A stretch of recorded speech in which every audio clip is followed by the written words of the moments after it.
Alright, so there's a big post that I kinda want your feedback on, and let's just read the title here, okay? I'm also gonna read the entire post so you can give me your feedback as we are basically going through it, okay? TBC, public test run, dungeon changes affect more than you think. Feedback on the dungeon changes as they stand. I have quickly glanced over the post, it also goes through more things than just like the dungeon changes, but yeah, let's just go through it, shall we? Unfortunately, this conversation has finally, after 20 years in WoW, brought me to make my first forum posts. Oh no. The changes brought to dungeons that are active on the PTR right now are 100% bad changes for the game, especially for Alliance players. Even with changes to Lust and Hero, an optimal comp for TBC raiding still consists of 5 shamans, with an argument to be made for potentially 4, once we get to the later tiers like Sunwell Plateau, if it is viable to drop your elemental shaman. Those of us on Alliance had terrible issues trying to fill shaman spots back in the 2021 release of TBC Classic, especially enhanced shaman slots, which you need 2 of because without Wind Fury on melee, in TBC raiding you are effectively playing a baby version of your class. Good times. For those ready to make the argument of okay, just go Horde then, that is not really realistic for 2 reasons. Number 1, people may want to continue to play their Alliance characters from Classic Anniversary, and number 2, in case people have forgotten since it has been some time since many of us has had the time to think about it, we are playing on servers that will faction lock if one faction becomes overpopulated compared to the other one, meaning you literally cannot just go Horde to solve this problem. This change is also made worse for Alliance players by the nature of making alt endgame more accessible through a reduction in attunement requirement for alt.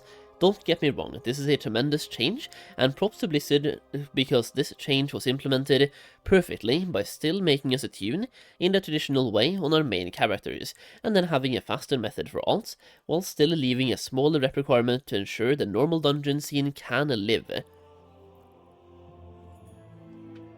People want to play more characters in raid content, which is why this change exists. That being said, more raids just means more and more shamans are required on Alliance, with either a nerf to dungeon boosting or a lack of a Draenei/Blood Elf 58 boost.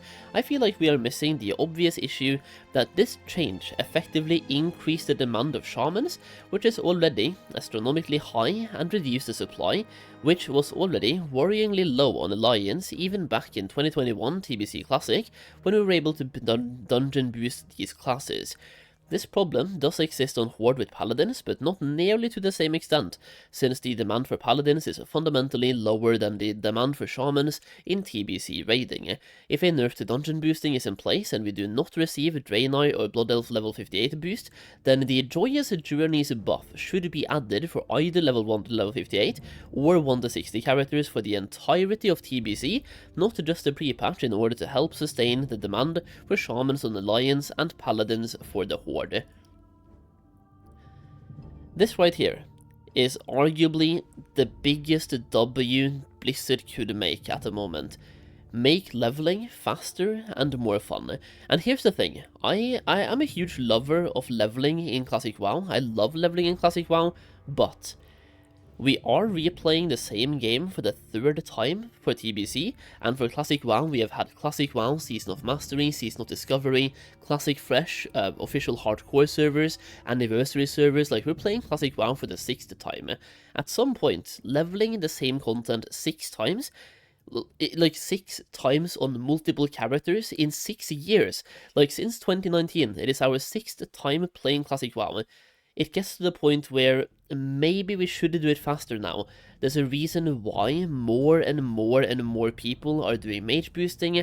There's a reason why more and more people are in favor of the level 58 boost, for example. They just don't want to spend 200 hours leveling up to level 60 anymore on every single character. So I feel like this right here, give us a Joyous Journeys for both the TBC pre-patch, but also, like, give it to us now, before the TBC pre-patch. Literally, like, give it to us now, this week. And in the TBC pre-patch, and in TBC itself. Let us start leveling characters faster than we ever have. Either way, let's continue with the post. Addressing the RMT component, yes, we all agree with is he gonna turn this into a GDKP post? Please don't. Either way, we all agree with RMT being negative for the game, and that is, it should not exist within the game. That being said, it is fundamentally dishonest to say that boosting removes RMT in the same way that the removal of GDKP did not remove RMT. First, many guilds, including mine, were prepared to boost the Draenei Shamans or Hunter rerollers entirely through guild members for free through our own means during the pre-patch. Warriors in the guild were prepped to boost Stockades, mages in the guild were prepped to boost Mara, and paladins were prepared to boost Strat for the health of our guild in TBC. All through legal means, all without any RMT involvement. Boosting and RMT are not mutually exclusive in the way that botting and RMT are. I mean, yeah, sure, but it definitely does include a lot of RMT. If eliminating RMT is really the goal of Blizzard, then there are ways to make a greater impact. Introducing the WoW token, which I also disagree with, but is Blizzard's answer in all versions of the game, investing in better anti-cheat detection, and so on. I will say, by the way, we've seen in retail, including like introducing the WoW token, does almost nothing to combat botting. Almost nothing. It's just, this is Blizzard's way to put themselves in there and be like, well, if people are buying gold anyway, they might as well buy it from us, and we can profit from it. It does nothing. Even after the WoW token, like, you've seen those bots, right? In BFA, in Legion, the bot farming old content. Anybody here remember the Yasmin Gold stream when he was going on a 1 hour walk and he found like 300 bots on one singular server, on one singular layer, in a couple of hours. And he found like one zone with 50 plus bots running in a circle. This was way after the WoW token, by the way. The WoW token just does just about nothing to combat botting, but it's once again Blizzard's default way of saying, yo, we tried doing something, and we also capitalize from it. If they really wanted to get rid of RMT, ban the people that buy gold. Make a public statement and make it very clear that you are now banning people for buying gold. Not just a 2-week slap on the wrist, we're talking like 2 months, 6 months. Give them a really harsh punishment for buying gold. It's like if I went out and robbed a bank, and you gave me like a 2-day house arrest for it. And nothing else. Dude, bro, if you want people to not do anything, at least do anything more than a 2-week... Here, you're banned for the game for 2 weeks. Content creators are buying gold. I know multiple content creators that you're watching on a daily basis that I can confirm buy gold, and even some that sell gold. Either way, little bit of a rant there. Let's keep going. Where in this place were we? Right here, right?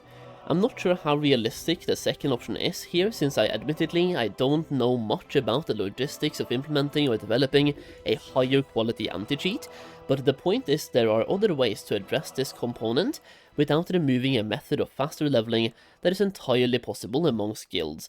If anything, the changes currently set in place will end up with a larger incentive for many players to engage in RMT, as instance raw gold farming is now nerfed from the game.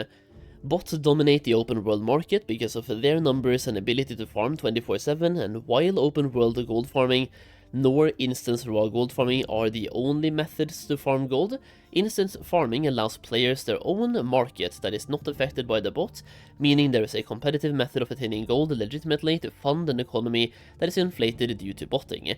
Prices go up from bots, people don't have the opportunity for competitive farming, whether that be the inaccessibility of instance raw gold farms or a lack of time to engage in open world farming. People will gravitate towards RMT, pretty much, yeah. You can make all the arguments you want against this, but the reality of the situation is that this is what is going to go through the minds of many players.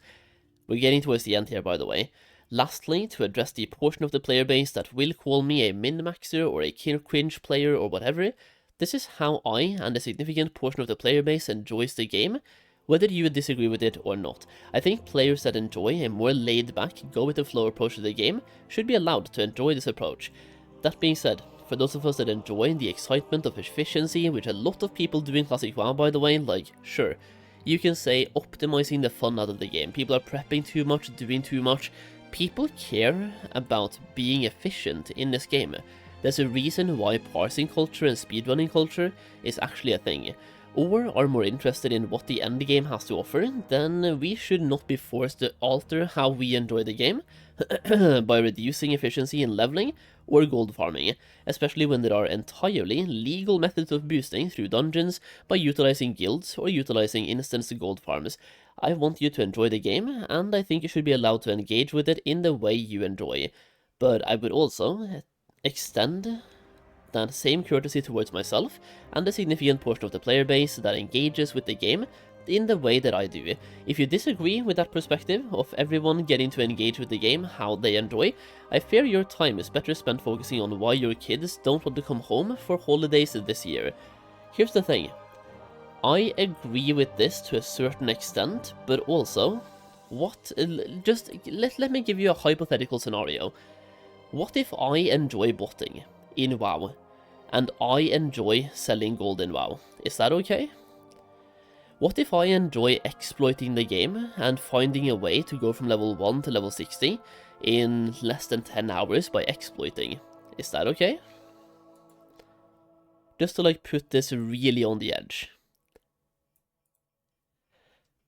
I hope that these changes are just PTR issues and do not end up on live servers. Here's the thing, everything on the PTR right now is probably intended. I'm not going to read everything here, by the way, in the last part, because this is just the, ending, basically, the outro. But yeah, everything on the PTR right now is basically intended to go live on the game, but, and there is a big but here, not my but. It's still big, but you know. There's a big but here, and that is the fact that Blizzard will be reacting to feedback. If a lot of people ask for something, and Blizzard doesn't lose money by giving it to us, they will. They're listening to feedback, they want to farm some good public relations, good PR here, and I'm just gonna say, the one good PR they could make, that sure, they might lose out on a little bit on, which is why they're probably never doing it, by the way, but this sentence right here, the Joyous Journeys buff should be added for either 1 to 58 or 1 to 60 characters for the entirety of TBC. This right here would be such a good change. Would make leveling way more enjoyable, would make the world way more alive as well, and here's the thing, Blizzard wants to sell level boosts, but even if they give us Joyous Journeys and double the experience gains, we're still looking at 70 hours of gameplay, and if the boost costs $40, you have two options, 70 hours or $40. The people that have the money will obviously go for the boost. Meanwhile, people that really enjoy leveling, they might go for the leveling path. I don't think doing this right here would have many negative impacts on Blizzard being able to make money from selling boosts. It would just make leveling more enjoyable. And also, let's speak about this one. Extending the unrelenting rallying cry of the Dragon Slayer and have it for the TBC pre-patch. Why is this one only here for, is it 1 or 2 weeks? It's going away very soon. It might even have gone away when this video comes out.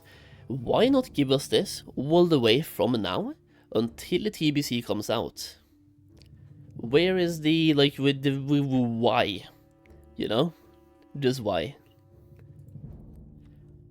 A lot of good questions, and a lot of good opportunities for Blizzard to actually, I don't know, make some good changes, farm some good public relations, farm some W's.